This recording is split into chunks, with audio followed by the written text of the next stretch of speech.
Amém.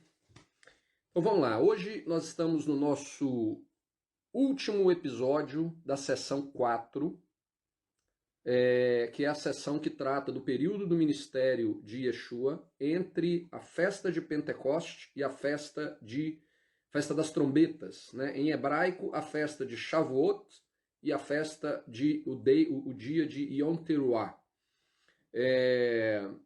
Esse episódio que a gente vai estar tratando hoje ocorreu em um sábado, na sinagoga, em Cafarnaum, no dia que antecedia a observação da lua crescente no céu de Israel, que marcaria o início do 7º mês do ano bíblico, que é o dia da festa das trombetas. Amanhã a gente vai estar tratando a respeito disso no estudo de amanhã. Mas hoje, então, o estudo de hoje, o evento de hoje, né, que eu dei o nome aí do estudo, é carne e sangue. E a gente encontra essa palavra em João, capítulo 6, do versículo 25 ao versículo 71, aonde Yeshua faz ali um discurso dentro daquela sinagoga, muito polêmico, muito pesado, e em razão desse discurso, muitas pessoas acabam abandonando, desistindo de segui-lo. E a gente vai entender a razão disso tudo. E eu pensei a princípio de fazer apenas uma análise superficial deste evento e ir para o segundo evento, que eu iria tratar hoje, mas estou deixando para amanhã. Mas aí quando eu comecei a abordar esse tema, eu vi que esse tema é um tema muito sério. Porque, baseado no que Yeshua fala aqui, se desenvolveu uma teologia, né, na igreja romana cristã, de que nós devemos comer a carne e beber o sangue de Jesus, literalmente falando. E isso é algo muito sério, porque uma prática desse tipo ela é uma total violação dos parâmetros estabelecidos por Deus na sua lei. Desde lá de Noé, Deus já havia alertado a Noé a proibição de se comer o sangue. Né? Depois, quando chega no tempo ali da lei, quando Deus entrega a lei para o povo de Israel, ele reafirma isso. Depois, quando a gente chega no Novo Testamento, é reafirmado isso. E ainda assim as pessoas entendem que Jesus estava ali naquele sermão, instruindo as pessoas a beberem o sangue humano, o sangue dele. E não importa se o sangue era dele, se o sangue era de qualquer outra pessoa, ou se o sangue era sangue de animal. A palavra de Deus é muito clara, que nós não devemos beber o sangue porque é abominável ao Senhor. Então é um tema muito sério porque se criou uma doutrina em cima disso que é uma doutrina abominável. E infelizmente algumas pessoas tomam isso como sendo, na verdade, a confirmação de que o sistema religioso deles é o sistema autêntico, porque no sistema religioso deles você verdadeiramente come a carne de Cristo e bebe o sangue de Cristo. Só que se você come a carne de Cristo, você está comendo algo que é abominável segundo a palavra de Deus. Comer a carne de um ser vivo que não foi santificado nas Escrituras, na própria palavra de Deus, é comer algo imundo e, portanto, isso é abominável a Deus. Beber o sangue é algo imundo, é algo claramente proibido na palavra de Deus. Então a gente tem que procurar entender isso dentro do contexto bíblico para que a gente não seja vítima dessas doutrinas e tradições de homens que, na verdade, nos conduz a nos colocar em uma atitude de rebelião contra Deus, enquanto nos convencem de que, na verdade, nós estamos fazendo algo que agrada a Deus, que Deus espera aquilo de cada um de nós. Nós vamos ver que esse não é o caso. Então, para a gente contextualizar aqui aonde que nós estamos dentro da cronologia, esse evento ocorre na semana 31 de ministério do Messias. Né? Após o milagre da multiplicação dos pães, das 5.000 pessoas, né? Naquela semana em que ele multiplica os pães, ele então vai para Cafarnaum e ele se encontra nessa sinagoga onde ele faz esse ensinamento na véspera da festa das trombetas. O que aconteceu naqueles dias é exatamente o que está acontecendo conosco hoje, nesse fim de semana, né? Para quem está acompanhando a gente aí desde a semana passada, nós estamos na conclusão da festa dos pães ázimos, né? Hoje é um sábado semanal, mas no pôr do sol de hoje entra o sábado festivo do último dia da festa dos pães ázimos. Naquela oportunidade, Yeshua estava na sinagoga em um sábado semanal, e no pôr do sol daquele sábado semanal entraria o sábado festivo da festa das trombetas. Portanto, eram 2 dias seguidos de sábado. Mas vamos ler então o tema que Yeshua trata naquele sábado, inclusive, ele está diretamente relacionado com o tema da festa das trombetas, como nós vamos ver aqui no início, quando ele começa a falar a respeito da ressurreição dos mortos. Então, por que ele falou a respeito da ressurreição dos mortos? Justamente porque naquele pôr do sol, né, teria a possibilidade da lua ser avistada, e ao ser avistada, iniciaria o dia da festa das trombetas. E a festa das trombetas está totalmente alinhada com a questão da ressurreição dos mortos, como nós vamos ver aqui. Então, o que o texto nos diz? João 6, versículo 25 e 26. E achando-o no outro lado do mar, disseram-lhe: Rabino, quando chegaste aqui? Jesus respondeu-lhes e disse: na verdade vos digo, que me buscais não pelos sinais que vistes, mas porque comestes do pão e vos saciastes. Então isso aqui é algo que lá na frente vai nos ajudar a compreender o discurso da carne e do sangue. Yeshua, quando essa multidão vem atrás dele, né, ele multiplica os pães de um lado do mar da Galileia, ele atravessa o mar para poder ir para Cafarnaum, as pessoas percebem que ele tinha atravessado e o seguem, e Yeshua, de imediato, quando eles chegam para ele, ele já vira e fala: olha, eu sei o que vocês estão procurando. Vocês não estão procurando a verdade. Né? Vocês não estão procurando a revelação daquilo que o Pai quer trazer para vocês. Inclusive, uma das coisas que nós vimos naqueles episódios anteriores é que naquele tempo Yeshua começou a falar com eles em parábola justamente porque ele sabia que essas pessoas não estavam querendo a verdade. E então ele começa a falar em parábola para que elas não compreendam e não sejam curadas, não sejam transformadas. Então, quando o povo chega para ele, ele já vira de imediato e fala: olha, eu conheço vocês. Eu sei que vocês não estão aqui porque vocês querem se arrepender, porque vocês querem ajustar o caminho de vocês com o Pai. Vocês estão aqui porque vocês querem comer, ou porque vocês querem ser curados. Vocês estão pensando no interesse próprio de vocês. Então isso aqui é a primeira coisa que tem que ficar na nossa mente, que a gente vai servir para a gente compreender um pouco mais o estudo lá para frente. Continuando, versículo 27 e 29. Trabalhai não pela comida que perece, mas pela comida que permanece para a vida eterna, a qual o Filho do Homem vos dará, porque a este o Pai, Deus, o selou. Disseram-lhe, pois, que faremos para executarmos as obras de Deus? Jesus respondendo disse-lhes: a obra de Deus é esta, que creais naquele que ele enviou. Yeshua aqui então deixa claro que ele veio ensinar as obras de Deus, que estabeleceu, as obras que Deus estabeleceu para que o povo de Deus andasse nela, né? Que creais naquele que enviou. Yeshua não estava dizendo aqui que a vontade de Deus é que vocês acreditem que eu exista, ou que vocês acreditam que eu vou morrer e ressuscitar por vocês. Porque como nós já vimos, em momento algum, o foco da mensagem de Yeshua foi a questão da morte e ressurreição. Em momento algum. E na cronologia que nós estamos acompanhando aqui, até o momento, ele não tinha dado ênfase a isso. Ele tinha falado a respeito do sinal do profeta Jonas, mas mesmo assim foi algo muito rápido. Que ele virou e falou: olha, assim como o profeta Jonas esteve por 3 dias e 3 noites no ventre do grande peixe, o Filho do Homem estará 3 dias e 3 noites no seio da terra. E pronto, encerrou ali. E a gente sabe que os discípulos, durante toda a vida deles, durante todo o período em que eles acompanharam Yeshua, eles não estavam compreendendo isso. A mensagem relacionada à morte e ressurreição era algo que ficou no ar, que só foi compreendida após Yeshua ter ressuscitado. Portanto, o foco da mensagem nunca foi essa. Só que Yeshua deixa claro para eles aqui o seguinte: a obra que o meu Pai quer que vocês façam é que vocês creiam naquele que enviou. Por que crer naquele que ele enviou?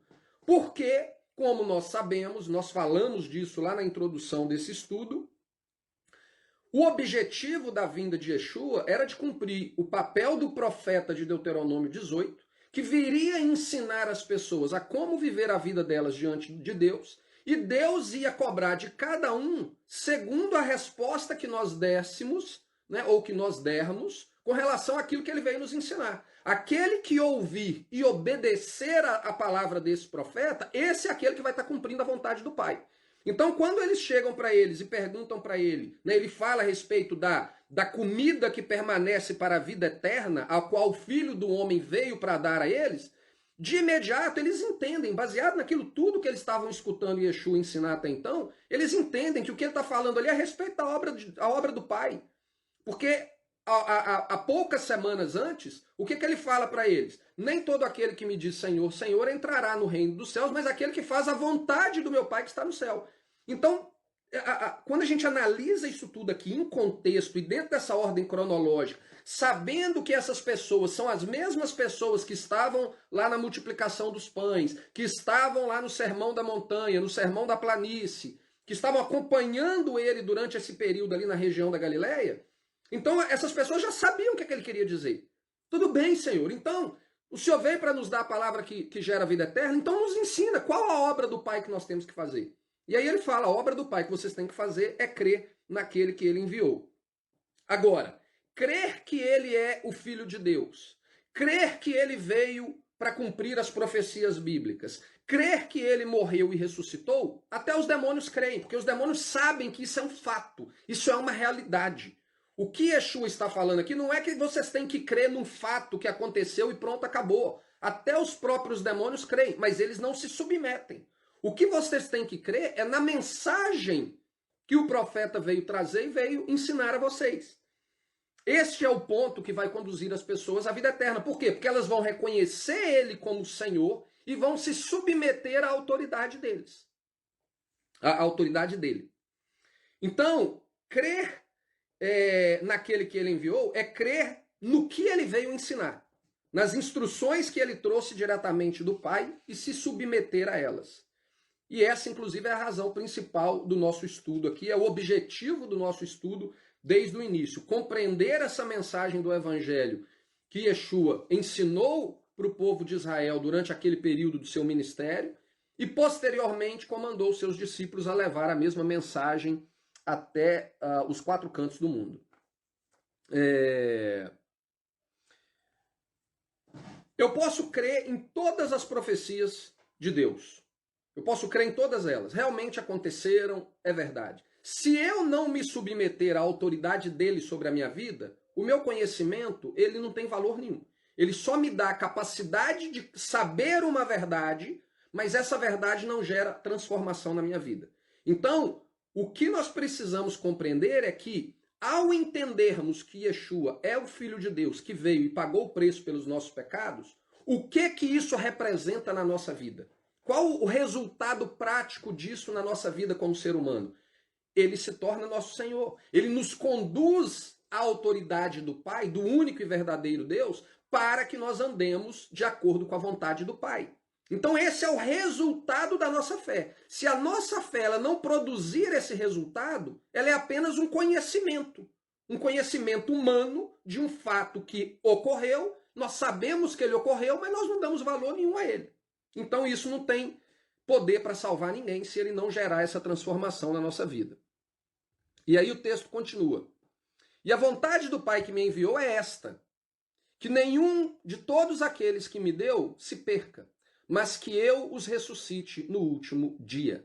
Porquanto a vontade daquele que me enviou é esta, que todo aquele que vê o Filho e crê nele tenha a vida eterna e eu o ressuscite no último dia. Então, o resultado para aqueles que ouvirem a voz do profeta, lá de Deuteronômio 18, e obedecerem, é que um dia eles ressuscitarão e viverão para sempre na presença do Senhor. Então, este é o prêmio que o Senhor vai dar para aqueles que ouvirem e obedecerem a palavra do profeta. Essa questão da ressurreição, ela é o tema da festa das trombetas, né? De acordo com o cumprimento profético das festas bíblicas, Yeshua, quando ele veio na primeira vez, ele cumpriu de forma, aquela figura profética que estava presente nas festas bíblicas, ele cumpriu de forma literal a festa da Páscoa, tendo ele morrido, né, no dia em que o sacrifício pascal era oferecido. Ele então foi sepultado um pouco antes do pôr do sol ali da entrada da festa dos pães asmos, que é o período em que você remove o fermento da sua casa. Então ele remove o pecado do mundo, ele é enterrado ali e carrega junto consigo o pecado. E aí ele ressuscita para cumprir a festa das primícias 3 dias e 3 noites depois. Então quando ele vem, ele cumpre todas essas festas que estão relacionadas ao período da festa da Páscoa, e posteriormente ele cumpre a sua obra final da sua primeira vinda, que é enviar o Espírito Santo no dia da festa de Pentecoste. Então, essas 4 festas, né, ou esses 4 datas especiais, o sacrifício da Páscoa, a festa dos pães ázimos, a festa das primícias e a festa de Pentecostes, elas foram cumpridas na primeira vinda de Yeshua. Quando ele começa a falar a respeito do que há de acontecer na sua segunda vinda, e nós observamos isso tanto nos evangelhos quanto no livro de Apocalipse, todos os acontecimentos eles estão alinhados com o que está figurado, né, manifesto de forma figurada nas festas de fim de ano, que é a festa das trombetas, a festa do Yom Kippur, que é o dia da expiação, e a festa dos tabernáculos. Então a gente vê que a primeira festa que tem que se cumprir profeticamente antes que Yeshua venha é a festa das trombetas. E o que vai acontecer nesse dia da festa das trombetas? Tudo indica, segundo aquilo que a gente interpreta e a gente conclui do que o texto bíblico nos diz, seria o dia em que nós encontraremos com o Senhor nos ares, estaremos eternamente com Ele, e aqueles que dormem serão transformados e também encontrarão com Ele. Né? Paulo dá testemunho disso lá em 1 Coríntios 15, 51 a 53, quando ele fala o seguinte: eis aqui vos digo um mistério. Na verdade, nem todos dormiremos, mas todos seremos transformados. Num momento, num abrir e fechar de olhos, ante a última trombeta, porque a trombeta soará e os mortos ressuscitarão incorruptíveis. E nós seremos transformados. Porque convém que isto que é corruptível se revista de incorruptibilidade e que isto que é mortal se revista de imortalidade. Então, por que Yeshua trata da ressurreição durante aquele dia que ele estava ali na sinagoga? Porque era o dia que antecedia a festa das trombetas e ele estava fazendo uma mensagem que era alinhada profeticamente com aquilo que eles estavam aguardando para festejar a partir daquela noite. Então fica claro aqui que Yeshua está fazendo uma referência a esse encontro nosso com ele nos ares, e que muitos na igreja acreditam que chamam, né, de arrebatamento, que aconteceria no início da grande tribulação, ou no início dos 7 anos, dos últimos 7 anos, mas que eu acredito que na verdade acontecerão nos últimos dias dos 7 anos de tribulação, no momento em que a ira de Deus será derramada sobre a humanidade, que até então experimentará a ira do inimigo sobre a humanidade, mas aí quando chegar o momento de Deus derramar a ira dele sobre a humanidade, então haverá a ressurreição dos mortos. E tudo indica acontecerá na festa das trombetas, e entre a festa das trombetas e a festa dos tabernáculos seriam ali o período das bodas do Cordeiro, e após a festa dos tabernáculos, o retorno dos santos, juntamente com Yeshua, para o estabelecimento do seu reino. Voltando para João, o texto então continua e fala o seguinte: murmuravam, pois, dele os judeus, porque dissera, eu sou o pão que desce do céu. Aguarda um momento, eu acho que eu me... Não, isso mesmo. Tá. Murmuraram, pois, dele os judeus, porque dissera, eu sou o pão que desceu do céu. E diziam, não é este Jesus, o filho de José, cujo pai e mãe nós conhecemos? Como, pois, diz ele, desci do céu? Respondeu, pois, Jesus e disse-lhes, não murmureis entre vós. Ninguém pode vir a mim se o Pai que me enviou o não trouxer. E eu o ressuscitarei no último dia. Novamente enfatizando a questão da ressurreição. Está escrito nos profetas, e serão todos ensinados por Deus. Portanto, todo aquele que o Pai ouviu e aprendeu, vem a mim. Não que alguém visse o Pai, a não ser aquele que é de Deus. Este tem visto o Pai. Na verdade vos digo, que aquele que crê em mim tem a vida eterna. Portanto, como nós falamos, aquele que crê na mensagem que Yeshua veio trazer, aquele que crê que ele é o profeta, o Filho de Deus enviado para tirar o pecado do mundo e nos conduzir a uma vida de obediência ao Pai, esse verdadeiramente entendeu a mensagem do Pai e, portanto, ele vai até Cristo, ele vai até o Messias. Porque o texto nos diz aqui que e serão todos ensinados por Deus. Portanto, todo aquele que ao Pai, que do Pai ouviu e aprendeu, vem a mim. Então não é simplesmente crer em alguma coisa, é aprender alguma coisa, é entender a vontade de Deus para as nossas vidas.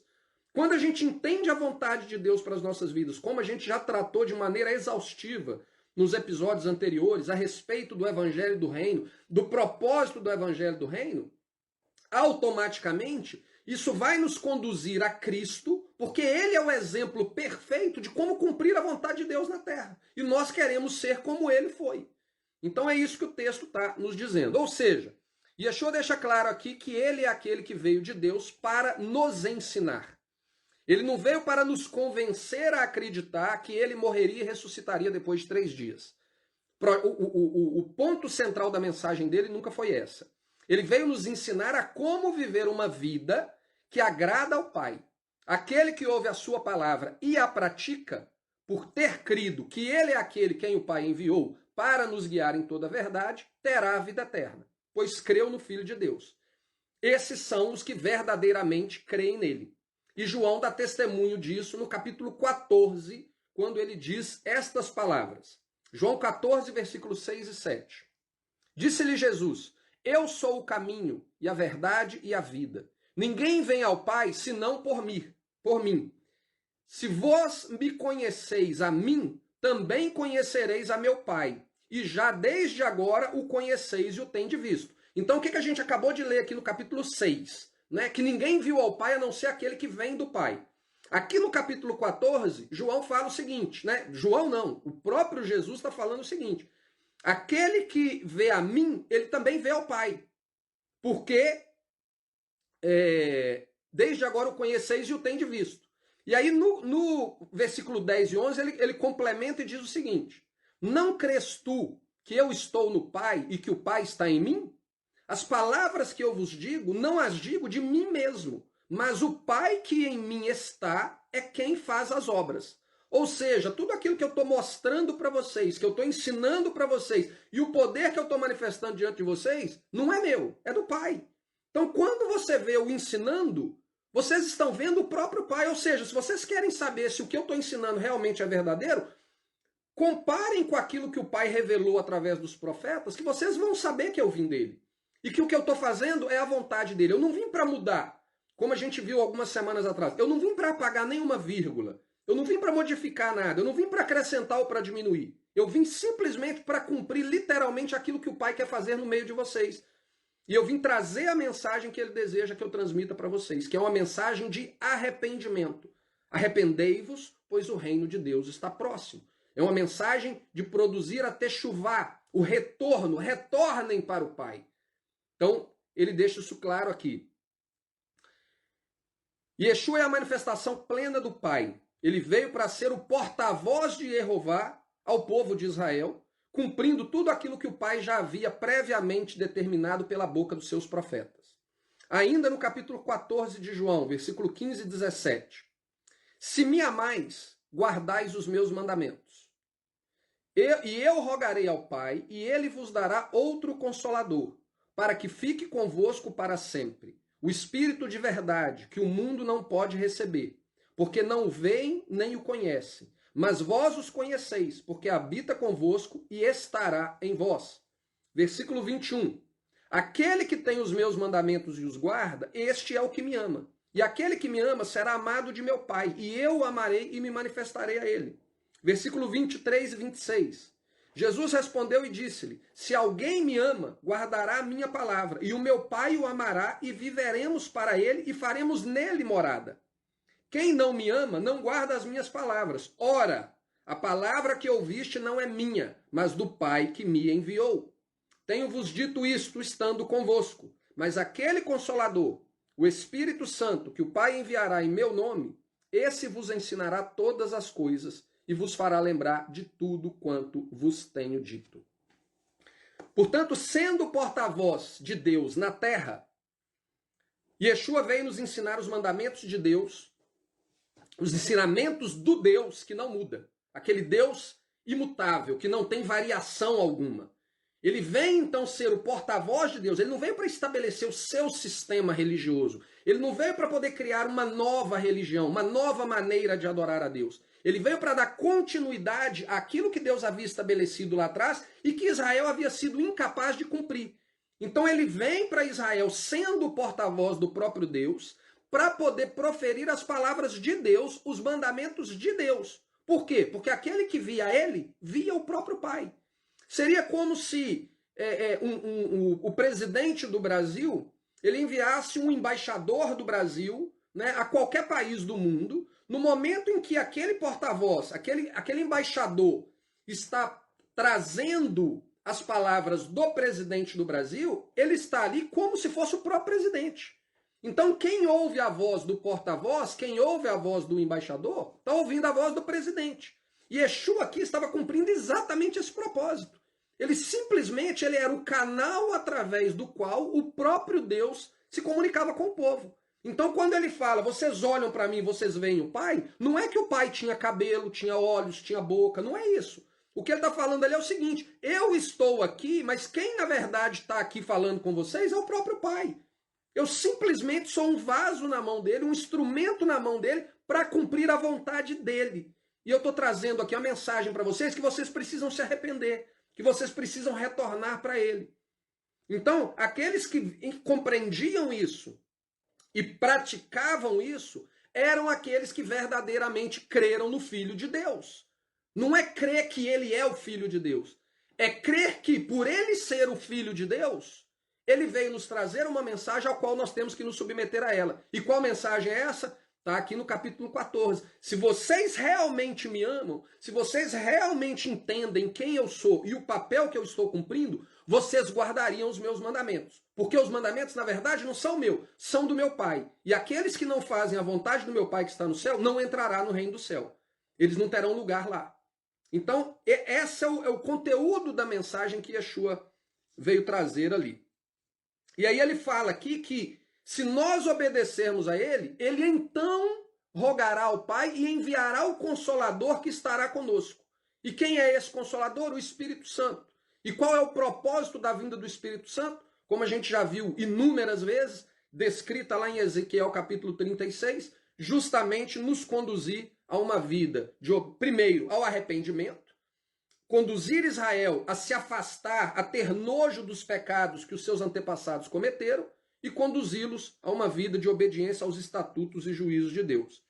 Se você crê nas palavras de Yeshua e as pratica, segundo o que o texto nos diz, você terá vida eterna.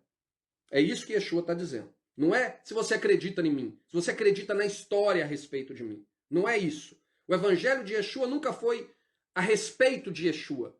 Foi a palavra do Pai através de Yeshua, para gerar uma transformação de arrependimento no povo de Israel. Aí nós entramos então na parte mais complicada do texto. Yeshua então começa alertando, né? Eu sei que vocês não estão aqui em busca da verdade. Eu sei que vocês estão aqui por causa do pão, por causa da comida.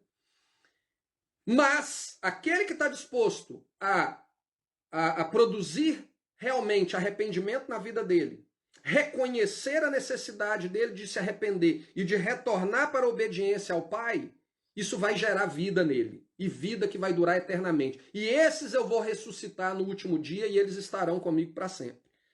Aí ele entra aqui num tema pesado e ele fala com eles. Eu sou o pão da vida. Vossos pais comeram o maná no deserto e morreram. Este é o pão que desce do céu, para que o que dele comer não morra. Eu sou o pão vivo que desceu do céu.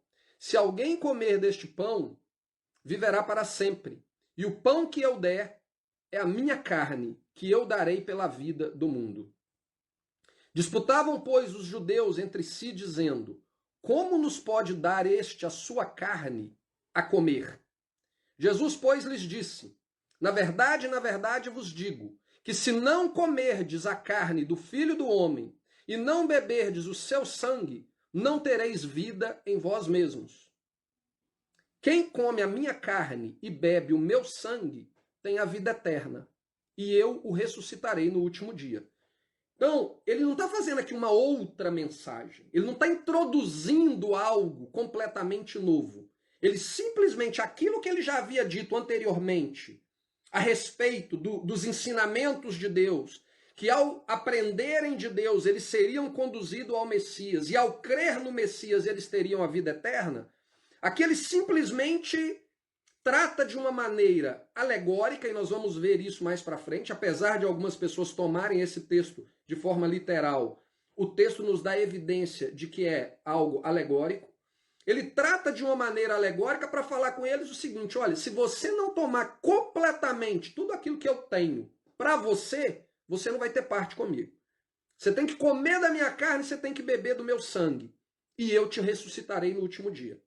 Então, não é ressuscitar no último dia porque você comeu um pão que se transformou em carne e um vinho que se transformou em sangue. Nós vamos ver isso. Onde que eu estava? Filho do homem. Disputavam, pois, os judeus entre si, dizendo: como nos pode dar essa sua carne e comer? Jesus, pois, lhes disse: na verdade, vos digo, que se não comerdes a carne do Filho do Homem e não beberdes o seu sangue, não tereis vida em vós mesmos. Quem come a minha carne e bebe o meu sangue tem a vida eterna, e eu ressuscitarei no último dia. Porque a minha carne verdadeiramente é comida, e o meu sangue verdadeiramente é bebida. Algo que é completamente contrário à palavra de Deus. Se Yeshua estivesse literalmente ensinando isso aqui, ele, na verdade, merecia ter sido apedrejado neste momento. Porque, segundo aquilo que está prescrito na palavra de Deus, a comida é tudo aquilo que Deus santificou lá em Levíticos capítulo 11. A bebida, apesar de Deus não tratar do que é uma bebida santificada por ele, ele fala claramente que o sangue não é uma bebida e é abominável diante de Deus. Então, quando ele fala aqui que a minha carne é comida e o meu sangue é bebida, peraí. Mas a palavra de Deus fala que o sangue não é bebida e que a carne de um ser humano não é comida. Peraí, o que esse cara está falando aqui? Nós vamos entender. Infelizmente, algumas pessoas levam isso para o lado literal. Por quê? Porque elas rejeitam a palavra de Deus, elas rejeitam o contexto e, infelizmente, acabam caindo no erro. Quem come a minha carne e bebe o meu sangue, permanece em mim e eu nele. Assim como o Pai que vive me enviou e eu vivo pelo Pai, assim quem de mim se alimenta também viverá por mim. Então, quem de mim se alimenta, quem come da minha carne e bebe do meu sangue, eu vou estar vivendo dentro dele e ele vai se alimentar de mim. Este é o pão que desceu do céu. Não é o caso de vossos pais, que comeram o maná e morreram. Quem comer este pão, viverá para sempre. Ele disse estas coisas na sinagoga, ensinando em Cafarnaum. Então aqui é João capítulo 6, versículo 48 a 59. Primeira coisa que a gente sabe que o texto ele não está falando de algo literal é pelo simples fato de que aqueles que supostamente acreditam que quando eles vão participar de uma ceia ou de uma eucaristia, eles estão comendo literalmente o corpo de Jesus e bebendo o sangue de Jesus, eles morrem. Né? Eles morrem. Eles não vivem eternamente por causa disso. Eles poderão herdar a vida eterna, nós herdaremos a vida eterna um dia, mas eles morrem. Portanto, se a gente pegar a comparação que o texto faz de maneira literal e tentarmos aplicá-las de uma maneira literal, os mesmos que comeram o maná no deserto e morreram, se você comer a Eucaristia e tomar o sangue numa celebração católica, e eu estou falando aqui não é com falta de respeito, é uma análise do texto bíblico, você vai morrer do mesmo jeito. Se Yeshua não retornar antes que você morra, você vai morrer assim como os que estavam no deserto morreram. Só que Yeshua não estava falando de algo físico. Ele não estava falando de algo visível. Ele estava falando de algo espiritual. Quando a gente analisa pela perspectiva espiritual, aí nós conseguimos compreender que, primeiro, ele não estava falando de uma morte física, mas da morte espiritual. E por que aqueles que morreram no deserto, qual o motivo que levou aqueles que comeram o maná no deserto morressem no deserto? A desobediência. Quando a gente analisa lá o texto que trata do porquê que eles ficaram durante 40 anos no deserto, foram porque eles não creram e a falta de fé os conduziu à desobediência. E ele vira e fala, mas aquele que comer de mim, comer o meu corpo e beber do meu sangue, esse vai ter vida eterna. E a vida eterna é para quem? É para aquele que obedece. É para aquele que é fiel. Então, quando a gente analisa que ele não está falando de morte literal, mas ele está falando de morte espiritual, por que nós vamos interpretar que quando ele está falando de carne e de sangue, ele está falando de carne e sangue literal? Ele não está falando de carne e sangue literal. Ele está falando em termos espiritual. E ele deixa isso muito claro. Esse texto ele é a base usada pela Igreja Cristã Romana para dizer que só existe salvação através dela, porque na Eucaristia dela é o único local onde o pão realmente vira a carne e o vinho realmente vira o sangue. E você só poderia ter vida eterna se você comesse a carne e o sangue. Então, baseado nesse texto, a Igreja Romana, a Igreja Cristã Romana, desenvolveu essa teologia. Ou seja, para eles, literalmente, Jesus estaria instruindo os discípulos dele, estaria instruindo o povo de Israel dentro de uma sinagoga de fariseus a praticarem o canibalismo, a comerem algo que não é comida e a beberem algo que Deus declarou como abominável. Ou seja, ele estaria claramente instruindo o povo a praticar algo, uma atitude de rebelião contra o que está determinado na lei de Deus, contra aquilo que está santificado na lei de Deus. E isso não faz sentido algum, absolutamente sentido algum. Nós vimos no estudo de 2 semanas atrás, que corresponde à semana 26, aqui nós estamos na semana 31, portanto, 5 semanas, 4 semanas, 5 semanas, ou seja, um mês de diferença entre o que Yeshua estava ensinando na semana 26 e o que ele está ensinando aqui nessa sinagoga, que naquela oportunidade ele começou a falar em parábolas para aquelas pessoas que estavam atrás dele. E por que ele começou a falar em parábolas? Justamente porque ele compreendeu que aquelas pessoas não estavam interessadas em conhecer a verdade. Elas não estavam interessadas, elas queriam arrumar uma maneira de incriminá-lo, elas queriam arrumar uma maneira de acusá-lo, mas o coração delas era duro, elas estavam cegas, elas estavam surdas. Qualquer coisa que ele fizesse, que ele falasse, qualquer sinal que ele manifestasse, não faria sentido algum. Por quê? Porque elas não estavam interessadas na verdade. Como que a gente começou o estudo de hoje? Eu sei que vocês estão aqui por causa de pão. Vocês não estão interessados no que eu tenho para falar. Vocês estão interessados no que eu tenho para dar para vocês. E aí ele começa a falar da ressurreição e depois ele entra nesse tema bem complexo, bem estranho.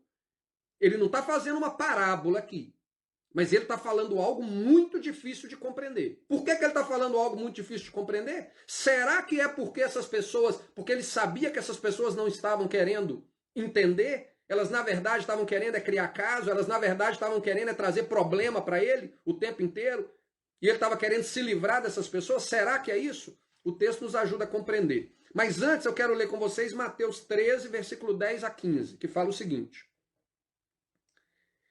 E acercando-se dele os discípulos, disseram-lhe, por que lhes falas por parábolas? Ele respondendo disse-lhes, porque a vós é dado conhecer os mistérios do reino dos céus, mas a eles não lhes é dado. Porque aquele que tem se dará, e terá em abundância. Mas aquele que não tem, até aquilo que tem lhe será tirado. Por isso lhes falo por parábolas, porque eles, vendo, não veem, e ouvindo, não ouvem nem compreendem. E neles se cumpre a profecia de Isaías que diz, ouvindo, ouvireis, mas não compreendereis. E vendo, vereis, mas não percebereis. Porque o coração deste povo está endurecido.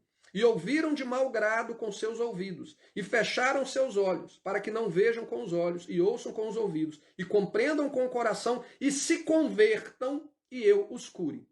Ou seja, lá em Mateus capítulo 13, Yeshua começa a falar em parábola, de maneira enigmática, de maneira difícil de compreender. Por quê? Porque eles sabiam que essas pessoas estavam completamente com tudo, todos os sentidos delas fechados, porque elas queriam viver segundo o desejo do coração delas.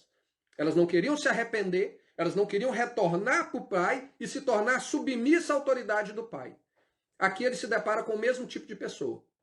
Lembrando que naquela ocasião, quem eram as pessoas que Yeshua se referia? Ele estava se referindo aos fariseus, né? aos escribas, aos líderes religiosos que a todo momento tentavam, de alguma maneira, colocá-lo em uma situação difícil. Aqui ele estava dentro de uma sinagoga, e a sinagoga era um local controlado justamente pelos fariseus. E aí ele traz esse tema e começa a falar dessa maneira tão enigmática, tão estranha, que parece ele estar ensinando algo que é abominável a Deus, né? Comem da minha carne, bebam do meu sangue, mas peraí, como que eu vou comer a carne de um ser humano? Como que eu vou beber sangue? Se a própria palavra de Deus me proíbe de beber sangue, o que esse cara está falando? Portanto, o que deixa claro para a gente aqui é que aquilo que Yeshua começa a falar para eles é justamente de uma maneira alegórica, de uma maneira simbólica, para que aqueles que não têm discernimento dado pelo Espírito de Deus não compreendam aquilo que Deus tem para ensinar. Eles não compreendam a mensagem que Deus quer transmitir para eles. Por quê? Porque o coração deles está duro. E eles não querem vir para Jesus para que eles se arrependam e para que Yeshua transforme a vida deles, para que ele gere a cura na vida deles. Por quê? Porque eles estão presos à religião. E mais nada. Infelizmente, nós vivemos em um mundo hoje que muitos estão da mesma maneira. A gente tratou disso, inclusive, há 2 episódios atrás, quando a gente estudou justamente a respeito das parábolas de Jesus. Né? Quantas pessoas você mostra o texto é óbvio, o texto é claro, e a pessoa vira e, não, eu acredito nisso aqui. É porque eu quero acreditar nisso aqui. É porque eu acredito diferente de você. Não é uma questão de acreditar diferente. Existem textos que nos dão a possibilidade de acreditar diferente. Agora, existem textos que são claros. São textos que não cabe acreditar diferente. Né? O estudo mesmo, quem não assistiu, eu recomendo que volte nos estudos anteriores sobre as parábolas de Jesus. Naquele estudo ali eu apresento 3 aspectos do ministério de Yeshua que, se a pessoa não for capaz de resolver os 3 problemas que são apresentados ali, que é o problema do falso profeta, que é o problema da vinda, do propósito da vinda do Espírito Santo, e a questão de Salmo 78, né? Se ele não conseguir conciliar o Jesus que ele crê, que veio nos ensinar qualquer coisa, independente dela ser de acordo com a lei ou não, com esses 3 aspectos, se ele não conseguir conciliar, ele vai ter que ou abrir mão do Jesus que ele crê e crer num Jesus que seja coerente, ou então ele joga a fé dele fora. Ou então continua acreditando na mentira. Mas ele não pode falar que eu creio nisso porque é a verdade, porque é uma verdade bíblica. Porque não é. Eu não vou entrar aqui, senão a gente vai prolongar, mas vão lá no texto sobre as parábolas de Yeshua, que vocês vão entender do que eu estou falando. E aqui é essa mesma realidade. Yeshua, então, está ali naquela sinagoga de fariseus, pregando para aquelas pessoas, conhecendo o coração daquelas pessoas, sabendo que muitos ali não têm interesse algum em receber a verdade, e ele começa a falar a respeito de comer sangue, comer carne humana e beber sangue humano. Por quê? Porque tinham pessoas ali que não mereciam ter a revelação da verdade. Por isso.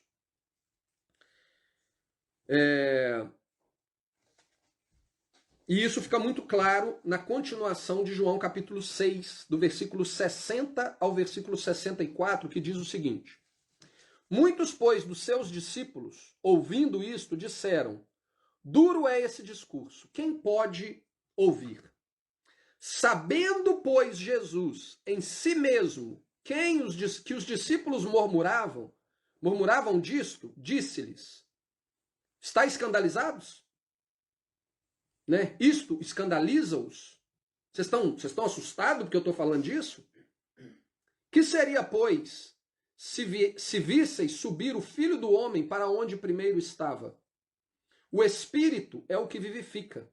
A carne para nada aproveita. As palavras que eu vos digo são Espírito e vida. Ou seja, eu não estou falando algo aqui literal. Eu estou falando algo espiritual. É Espírito e vida. A carne em si não tem significado nenhum. O material em si não tem significado nenhum. Vocês não estão conseguindo compreender isso? Quando a gente volta lá nas parábolas, exatamente foi isso que ele falou. Ele fazia uma parábola e aí depois ele virava e falava, olha, vocês não estão entendendo o que isso quer dizer? E aí ele trazia o significado apenas para aqueles que estavam dispostos a ouvir a verdade. Os que queriam continuar acreditando na mentira, ele largava para lá. Ele não perdia tempo com eles. Mas há alguns de vós que não creem, porque bem sabia Jesus desde o princípio quem eram os que não criam e quem era o que havia de o entregar. Ou seja, assim como lá há cerca de 5 semanas atrás, durante o ministério de Yeshua, ele começou a falar em parábolas, porque ele sabia que aqueles que estavam o seguindo não criam nele, não estavam com o coração aberto para a verdade. E ele ensinou em parábolas para que eles não acreditassem, não se arrependessem e não fossem curados. Aqui, novamente, ele fala de uma maneira alegórica, de uma maneira difícil de entender, que gera escândalo entre eles. Por quê? Porque tinham pessoas ali que não estavam preparados para crer na verdade. Não estavam dispostos a crer na verdade. E aí ele fala, vocês estão escandalizados? E a gente vai ver o resultado logo em seguida. Essas pessoas não estavam interessadas em buscar o ensinamento que vem de Deus e que os conduz a Yeshua. Eles queriam continuar presos ao sistema religioso. Eles não queriam a vida eterna que Yeshua oferecia para eles ao trazer a mensagem do evangelho do reino para aquele povo. Eles não estavam interessados nisso. Voltando no versículo 44. Ninguém pode vir a mim se o Pai que me enviou o não trouxer, e eu o ressuscitarei no último dia. Está escrito nos profetas, e serão todos ensinados por Deus. Portanto, todo aquele que do Pai ouviu e aprendeu, vem a mim. Não que alguém visse o Pai, a não ser aquele que é de Deus. Este tem visto o Pai. Na verdade, vos digo que aquele que crê em mim tem a vida eterna. No verso 66, o que ele fala? O Espírito é o que vivifica. A carne por nada aproveita. As palavras que eu vos falo são Espírito e vida. Então ele começa falando a respeito do ensinamento que vem de Deus. E aquele ensinamento que te conduz a Cristo gera a vida eterna. Depois ele fala que aquele que comer da carne dele é que vai ter a vida eterna. E aí ele vira para eles e fala, gente, a carne não tem proveito algum. Não tem nada a ver o material. Mas o que eu estou falando para vocês é espiritual. E é o espiritual que gera a vida. É o espiritual que vai te conduzir à vida eterna. E que espiritual é esse? O mesmo João que escreve aqui no capítulo 6, ele nos fala que Yeshua, ele é a palavra de Deus que se fez carne. Nós temos que comer da carne dele. Mas o que é a carne dele? Em termos espirituais. João capítulo 1, versículo 1. No princípio era o verbo, era a palavra. E a palavra estava com Deus. E a palavra era Deus. E o verbo se fez carne e habitou entre nós. Versículo 14 de João 1. E vimos a sua glória, como a glória do unigênito do Pai, cheio de graça e de verdade. O livro de Apocalipse, que foi escrito por João, mas que foi uma revelação dada pelo próprio Yeshua a João, confirma as palavras de João aqui no capítulo 1, no qual ele nos diz que o Yeshua é a palavra de Deus que se fez carne. Apocalipse 19, versículo 11 e 13, diz assim: E vi o céu aberto, e eis um cavalo branco, e o que estava sentado sobre ele chamava-se Fiel e Verdadeiro. E julga e peleja com justiça. E os seus olhos eram como a chama de fogo, e sobre a sua cabeça havia muitos diademas, e tinha um nome escrito que ninguém sabia senão ele mesmo. E estava vestido de veste tingida em sangue, e o nome pelo qual se chama é a Palavra de Deus.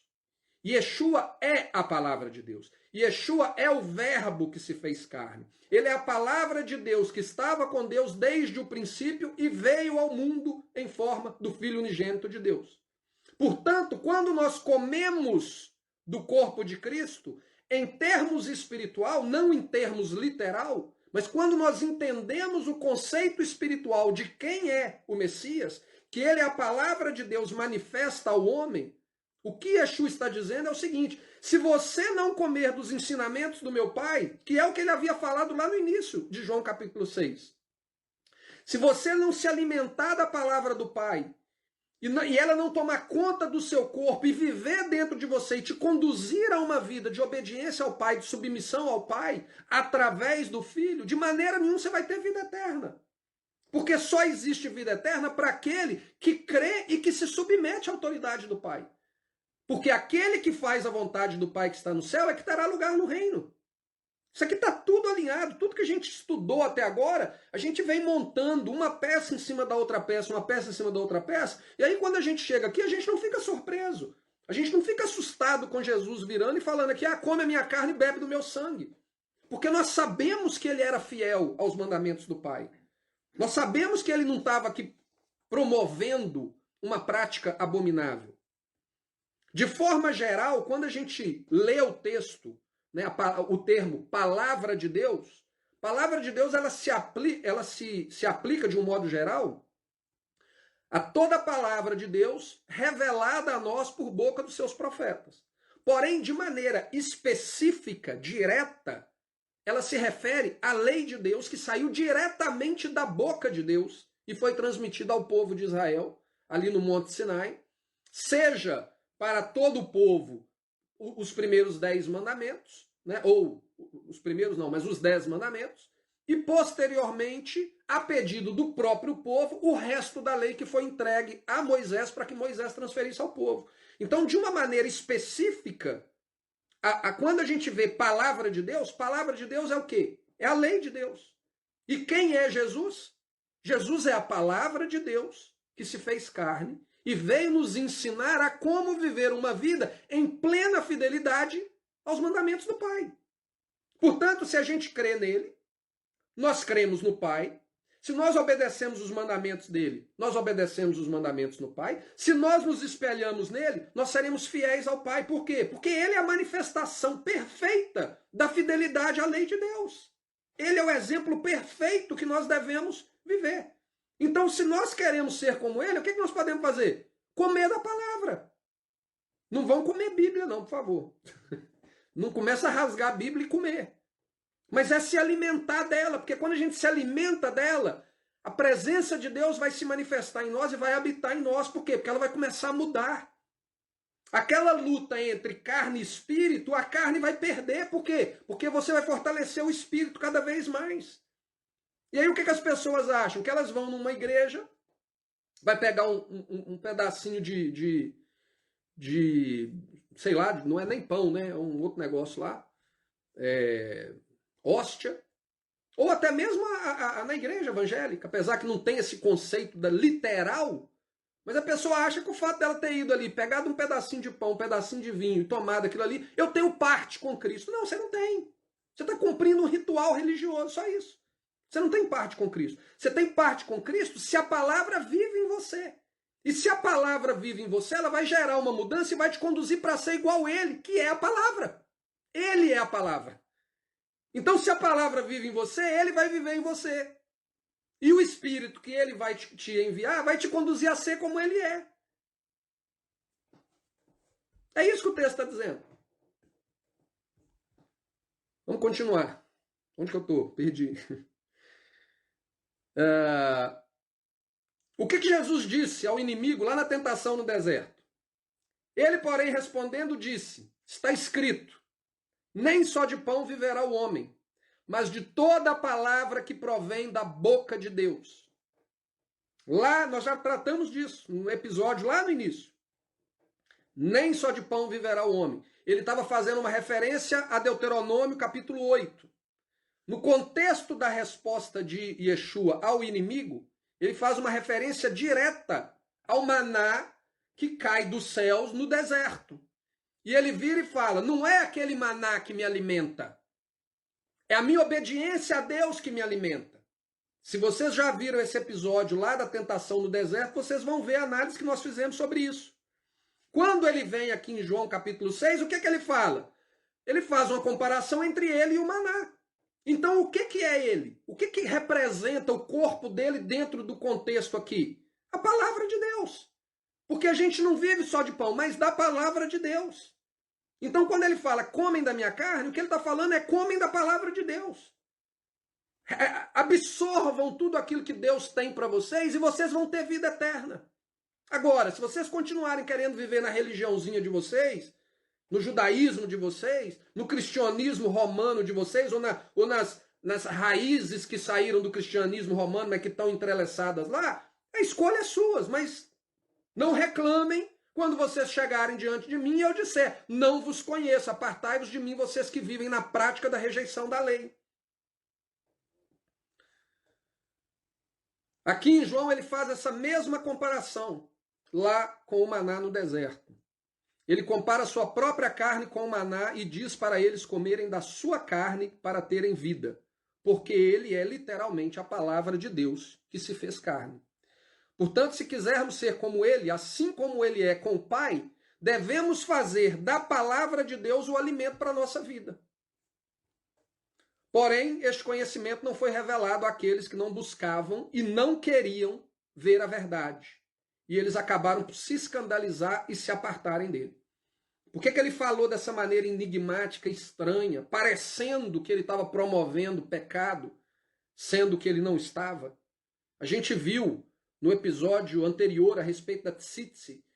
Yeshua andava com a tzitzi, que era um testemunho vivo que ele era um homem fiel à lei de Deus. Imagina, um dia depois dele estar ali curando, as pessoas agarrando na tzitzi dele para serem curadas, que é o testemunho da obediência à lei de Deus, ele vai para a sinagoga e fala, vamos comer carne de humano e vamos beber sangue humano agora. Todo mundo. Tá liberado. Não faz sentido algum. Mas por que as pessoas acreditam nisso? Porque o cristianismo romano, ele abandonou a palavra de Deus. Ele não tem nada a ver com a verdade. Ele é uma distorção da pessoa de Cristo que transformou o verdadeiro Messias em um semideus que é idolatrado. E um semideus que veio substituir o verdadeiro Deus, que veio tomar o lugar do verdadeiro Deus. É uma farsa, eles vendem uma farsa, uma mentira. Um Jesus que veio nos ensinar a viver em rebelião contra o Pai. Um Messias que veio destruir a lei do Pai, que é perfeita, que é boa, que é justa. Esse Jesus é uma mentira. E nós somos levados a crer numa mentira, vivemos nessa mentira, e vamos acabar caindo no abismo, seguindo aqueles que estão nos instruindo na mentira. A gente tem que ter muito cuidado com isso. Muito, muito cuidado com isso. Mas quem tiver ouvido para ouvir e olhos para enxergar, ele vai compreender isso. Ele vai compreender, ele vai se arrepender e ele vai ajustar os seus caminhos. João 6, versículos 59 a 71. E dizia, por isso eu vos disse que ninguém pode vir a mim, se por meu Pai não lhe for concedido.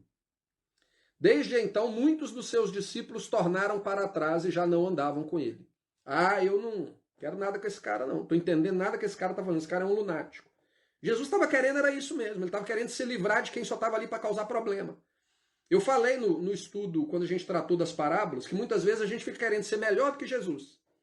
Não, eu tenho que. Esse irmão é problemático, mas eu tenho que de todo jeito salvar ele. Eu tenho que convencer ele. Eu tenho que fazer tudo para ele permanecer. E o cara só causa problema. O cara não quer nada. Ele não tem compromisso com nada. Meu amigo, Jesus arrumou um jeito dos caras ir embora. E a gente fica segurando o problema pra gente. Segura problema não, deixa embora. Se um dia o Senhor tocar no coração dele e ele se arrepender, o Senhor vai trazer ele de volta. Ele vai reconhecer o pecado dele, ele vai reconhecer o espírito de rebelião dele e ele vai retornar. Mas essa não é uma obra nossa. A nossa obra é transmitir a verdade, é plantar a semente. E talvez um dia lá na frente essa semente vai gerar resultado. Mas a gente não pode perder tempo com pessoas problemáticas. E Yeshua aqui, através dessa palavra dele, ele se livrou de pessoas problemáticas. Quem não estava interessado com a verdade, não teve revelação do que ele falou, imaginou que ele era um maluco, ensinando os outros a comer carne humana e beber sangue humano. E tem gente até hoje que está acreditando nessa maluquice e ensinando isso para as pessoas. Ah, Marcelo, você está falando comigo então que todos aqueles milagres que foram provados de que a hóstia realmente virou a carne e o vinho realmente virou sangue, você está falando que aqueles milagres são falsos? Então não. Estou falando que são falsos, não. Estou falando que você precisa ler Deuteronômio capítulo 13, versículo 1 a 5, que fala que o falso profeta ele vai aparecer com sinais e maravilhas e depois que ele fizer sinais e maravilhas que vão se cumprir, ele vai te guiar para se afastar da lei de Deus. Ele vai te guiar para um caminho de rebelião contra Deus. Essa é a característica de um falso profeta.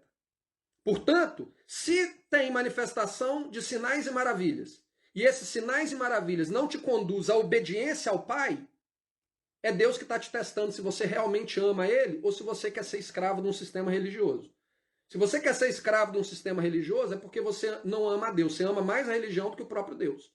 Porque a palavra de Deus é verdade, não a palavra de homens. Então, podem ter milagres? Podem ter sinais? Podem. Podem ter sim. Mas, se ele te conduz à desobediência, se ele é contrário àquilo que Deus estabeleceu e santificou, é porque não veio de Deus ou porque veio de Deus para testar a sua fidelidade. E a gente tem que passar no teste. Porque se você for reprovado no teste, quer dizer que você não tem mais parte com Cristo. Você não tem mais parte com o próprio Deus.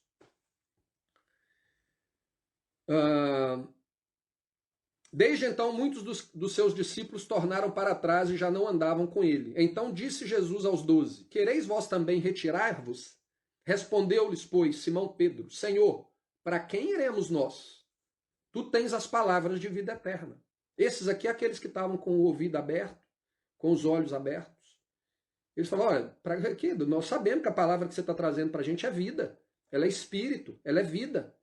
Você tem a palavra de vida eterna. Você tem os ensinamentos que o Pai te deu para nos conduzir à vida eterna. Para que nós vamos embora? Agora, aqueles que estavam ali só na superficialidade, esperando o pãozinho para receber, esperando uma cura, mas não tinha a raiz profunda, enraizada na rocha, né, na terra, quer dizer, como a gente viu lá na parábola do semeador, aqueles ali foram embora. Paciência. Yeshua não foi correndo atrás de ninguém para trazer de volta, não. Acho que ele ficou aliviado. É menos gente para poder ficar perturbando aqui. E nós temos crido e conhecido que tu és o Cristo, o Filho do Deus vivente. Nós cremos, e porque eles creram nele, eles tiveram a revelação de que Yeshua não estava pregando abominação ali.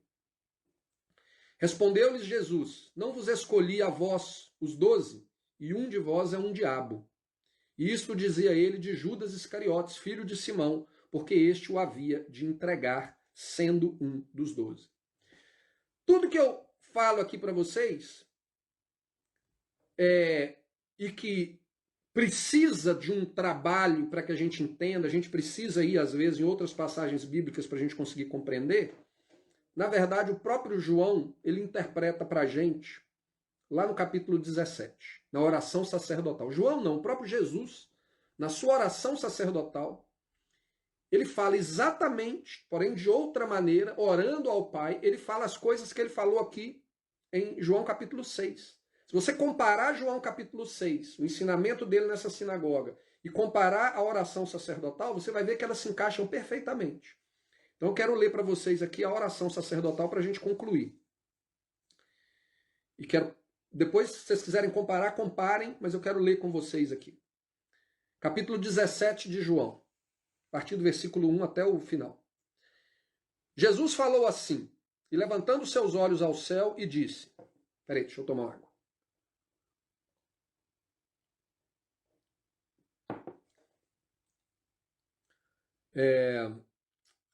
Jesus falou assim, levantando seus olhos ao céu e disse, Pai, é chegada a hora, glorifica o teu Filho, para que também o teu Filho te glorifique a ti. Assim como lhe deste poder sobre toda a carne, para que dê a vida eterna a todos quanto lhe destes. E a vida eterna é esta, que me conheçam a ti, que te conheçam a ti só, por único Deus verdadeiro, e a Jesus Cristo a quem enviaste. Eu glorifiquei-te na terra, tendo consumado a obra que me deste a fazer. Agora glorifica-te tu, ó Pai, junto de ti mesmo, com aquela glória que tinha contigo antes que o mundo existisse. Manifestei o teu nome aos homens, que do mundo me destes. Eram teus e tu me-los destes. E guardaram a tua palavra. O que ele fala lá em João capítulo 6? Aqueles que o Pai trouxe a mim, de maneira nenhuma eu vou deixar que eles vão, e eu vou os ensinar, e eles vão comer do meu corpo. E o que é o corpo? É a palavra de Deus. E o que ele fala aqui? Aqueles que me conheceram, eles conhecem a ti. Eu dei a revelação para eles do que o Senhor me mandou ensinar. Eu glorifiquei o seu nome diante deles. E eles, por compreenderem, guardaram a sua palavra. A vida eterna não é fruto de uma prática abominável de beber sangue e praticar canibalismo, consumo de carne humana. Ela é resultada do conhecimento de Deus e do propósito dele para a humanidade e a obediência à sua palavra. Aí é que vem a vida eterna. Continuando. Agora já tem conhecido que tudo quanto me deste provém de ti, porque lhes dei as palavras que tu me deste, e eles a receberam. E têm verdadeiramente conhecido que saí de ti, e creram que me enviaste. Eles creram em Jesus, porque eles viram que ele veio dar testemunho da palavra de Deus. Ele fala ali, eles creram que tu me enviaste. Eu vim para dar testemunho das tuas palavras a eles, e eles creram que você me enviaste. Por quê? Porque quando eles olhavam para Yeshua, Yeshua era o cumprimento daquilo que Deus já havia estabelecido por boca dos seus profetas. Ele não veio para acrescentar, ele não veio para diminuir, ele veio para viver na plenitude a palavra de Deus e cumprir todos os mandamentos. Ele veio conduzir as pessoas à prática daquilo que Deus declarou. Ele não veio conduzir as pessoas à prática daquilo que Deus declarou como abominável. Se ele tivesse feito isso, ele teria sido reprovado lá no teste do falso profeta de Deuteronômio capítulo 13, de 1 a 5. Ele não veio para fazer isso. Voltando ao texto de João 17. Eu rogo por eles, não rogo pelo mundo, mas por aqueles que me deste, porque são teus.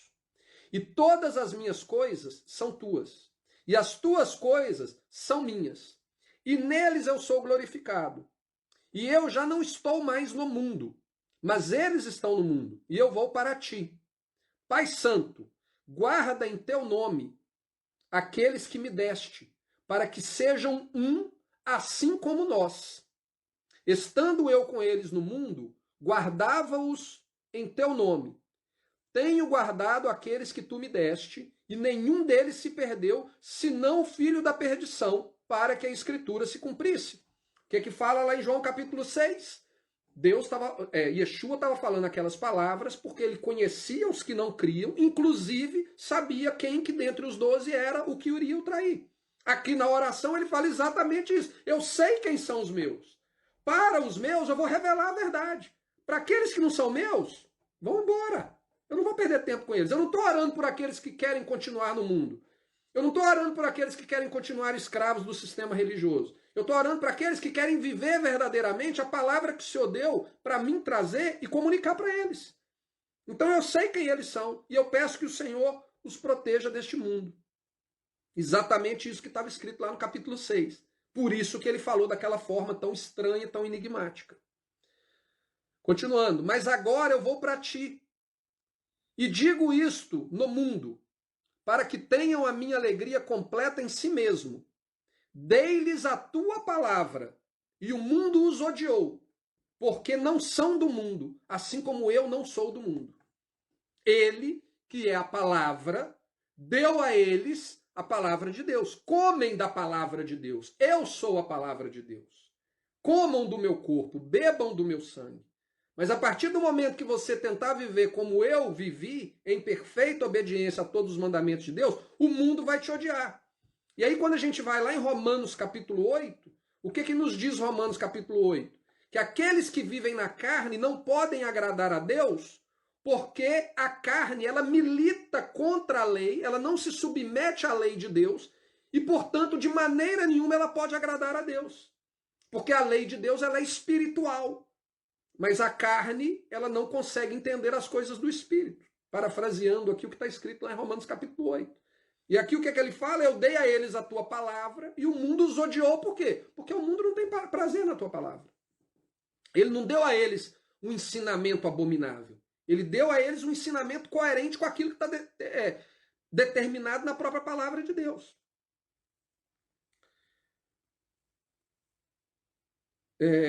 Portanto, dei-lhes a tua palavra. Né?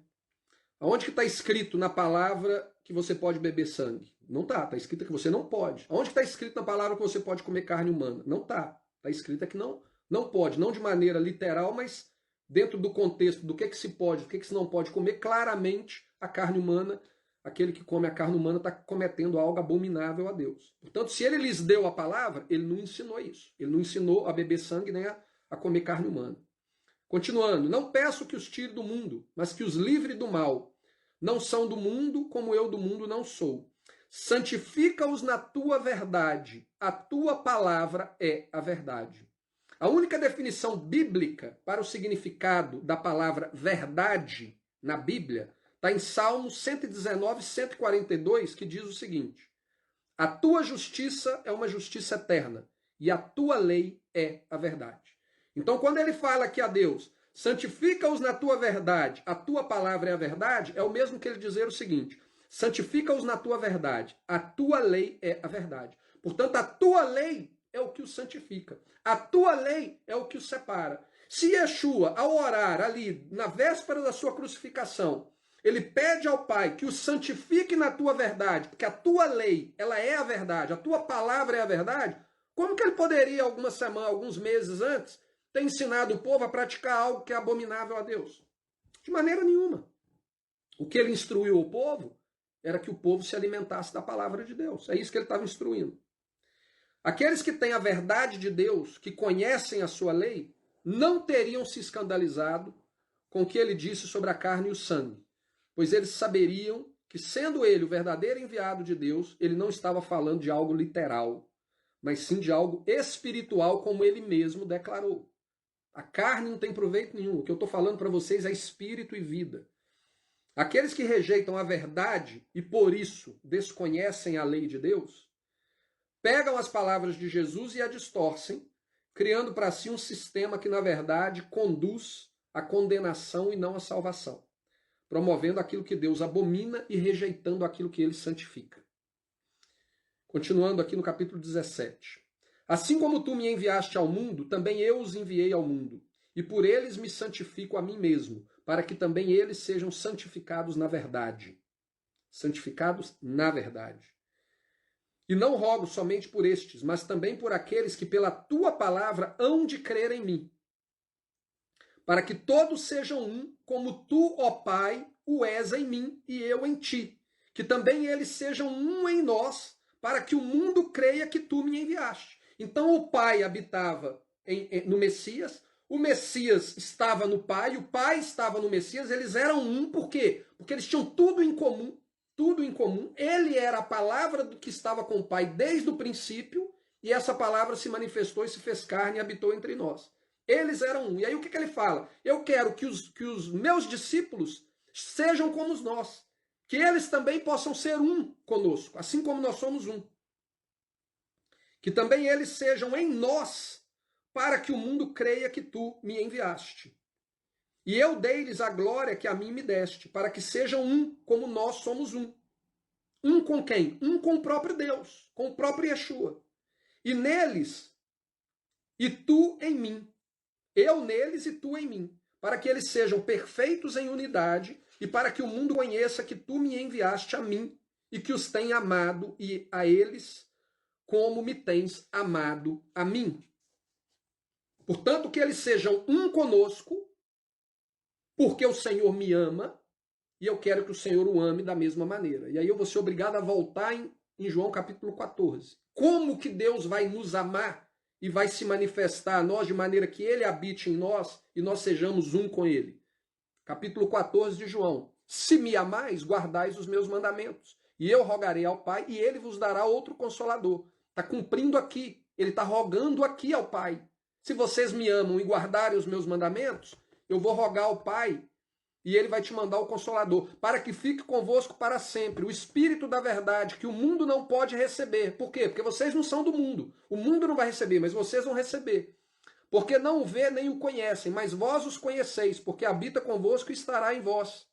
Aquele que tem os meus mandamentos e os guarda, este é o que me ama. E aquele que me ama será amado do meu Pai, e eu o amarei e me manifestarei a ele.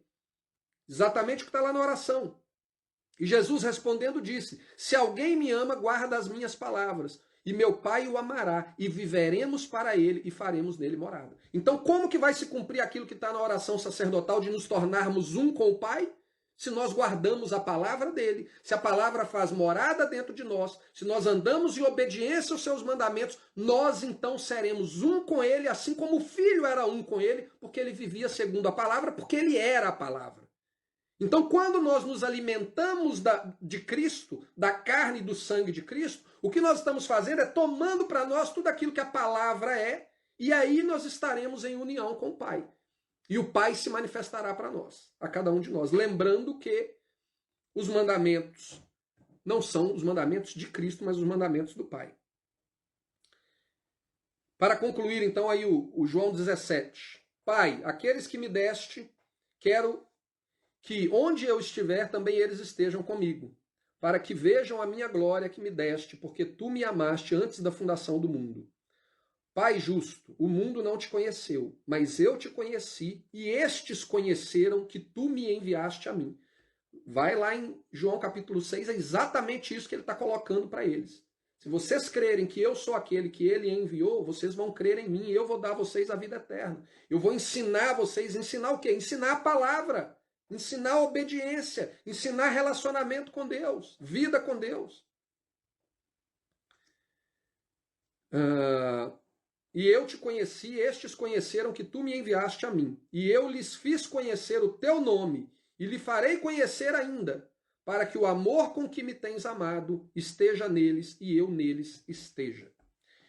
Então, lembrando aqui, para concluir, que no tempo de Jesus, no tempo que Jesus fez essa oração, os discípulos ainda não tinham compreendido absolutamente nada a respeito da morte e ressurreição de Cristo. Nada. O que eles tinham compreendido era o evangelho do reino, que dizia, arrependei-vos, pois o reino de Deus está próximo. Arrependei-vos, retornem para a lei. Né? Israel havia se esquecido da aliança de Deus, havia rejeitado a lei de Deus. Vem João Batista, depois vem Jesus, prega a mensagem de arrependimento, de retorno à obediência aos mandamentos de Deus. Eles creram que Yeshua era aquele que veio enviado para restaurar o reino do Pai, conduzir Israel de volta para a obediência. E porque eles creram nisso, é que Yeshua deu testemunho deles aqui. Eu te conheci e eu o revelei a eles, e estes conheceram que tu me enviaste a mim. Eles creram que eu era um enviado do Senhor. Por quê? Porque ele veio cumprir aquilo que já havia sido profetizado. Eles creram na mensagem do Evangelho do Reino. Então, aqui um resumo rápido do que nós vimos lá no capítulo 6, de 25 a 71 de João, capítulo 6. Jesus sabia que o povo estava em busca de pão e não da palavra da verdade. Sabendo que muitos ali não criam e não estavam dispostos a crer, ele então fala de forma alegórica que o pão que eles deveriam buscar era o seu corpo. Ou seja, vocês vieram com fome, mas vocês querem comer? Comam o meu corpo. Né? Ele aproveitou a situação ali, entendeu o que as pessoas estavam pensando e ele colocou o corpo dele naquela história, porém ele estava se referindo à palavra do próprio Deus, conforme ele disse lá na tentação no deserto, de que nem só de pão viverá o homem, mas de toda a palavra que vem da boca de Deus. Então aqui ele coloca o corpo dele para poder gerar um escândalo, ele fala do comer a carne, do comer o sangue, para gerar um escândalo para aqueles que não crerem, não criam e não estavam dispostos a crer, mas o que ele estava falando para eles ali não era nada novo, ele estava ensinando aquilo que ele já tinha falado antes. Vocês precisam se alimentar da palavra de Deus, é ela que é o alimento que gera a vida. Aqueles que não tinham ouvidos para ouvir, nem olhos para ver, não compreenderam estas palavras e se escandalizaram dela e abandonaram Yeshua. Porém, aqueles que criam nele não o abandonaram, pois compreenderam que somente ele tinha a palavra da verdade que conduzia à vida eterna. Então hoje, quando nós partimos o pão e bebemos do vinho em memória daquilo que ele nos ensina lá para frente, a gente faz uma ligação com o que ele está, com o que ele disse aqui, não que aqui ele estava estabelecendo a Eucaristia. Yeshua não estava estabelecendo a Eucaristia aqui. O que ele estava fazendo aqui era uma alegoria das pessoas que elas precisavam se alimentar da palavra de Deus. Era isso que ele estava fazendo. Mas quando ele fala lá a respeito do pão e do vinho, o pão e do vinho nos traz para essa mensagem aqui. Por quê? Porque quando a gente lembra que o corpo dele foi sacrificado por nós e o sangue dele foi derramado por nós, e nós tomamos do pão e tomamos do vinho em memória do que ele fez por nós, isso nos leva a compreender que aquilo que ele ensinou aqui deve ser uma realidade da nossa vida.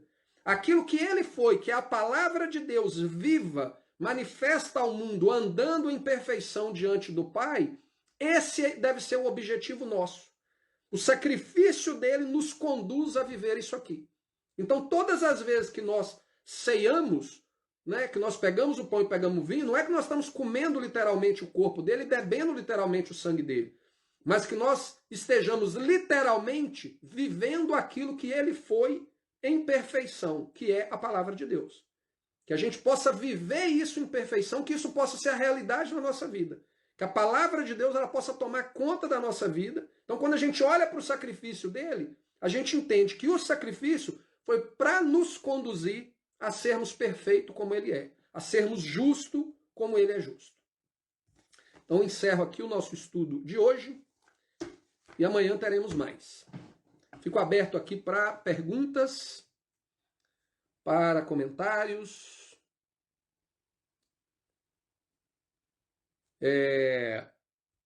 E amanhã, no mesmo horário de hoje, nós vamos ter o estudo também, que amanhã é um sábado festivo. Então a gente vai ter um estudo aí também, continuando aqui a cronologia dos evangelhos. Espero que a transmissão tenha sido boa. A Valéria escreveu aí, que riqueza esse conhecimento. Como eu falei no início, essa parte eu ia fazer uma análise bem superficial, e aí eu ia tratar de um outro tema, que é o tema que eu vou tratar amanhã. Só que na hora que eu comecei a ler, realmente, isso que a Valéria falou aí, eu fui vendo tanta coisa importante, e eu fui lendo e falei, não vai ter jeito não, vai ter que ser isso aqui o estudo de hoje. O Senhor foi dando para mim discernimento ali com relação a essa questão da palavra, de que o corpo dele, né, o corpo dele como um todo, ele como um todo, é a palavra de Deus, e que o Yeshua estava ali dentro do contexto era nos conduzindo a nos alimentar da palavra, porque a palavra é que vai nos conduzir a ser como ele foi, né? E aí eu falei, não tem jeito, vai ter que ser um estudo só. Mas louvado seja Jeová por nos dar esse discernimento. Fátima escreveu aqui, Jeová falava aos profetas para engolirem o rolo, e o entendimento deve ser o mesmo. Exatamente isso. Lá nos profetas ele fala, né, a respeito de engolir o rolo, e é a questão da palavra de Deus, da revelação de Deus, e Yeshua aqui apenas usa uma linguagem um pouco mais escandalosa, temos que admitir, né, para que aqueles que não criam nele realmente caçassem rumo e parassem de perturbar. Tápias escreveu aí, como sempre, um ótimo estudo. Obrigado, Tápias.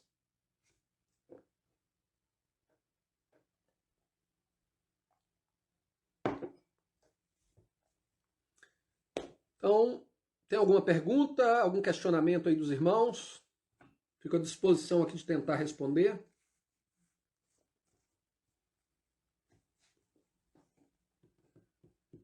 Se não tivermos nenhuma pergunta, nós nos daremos aí por encerrados.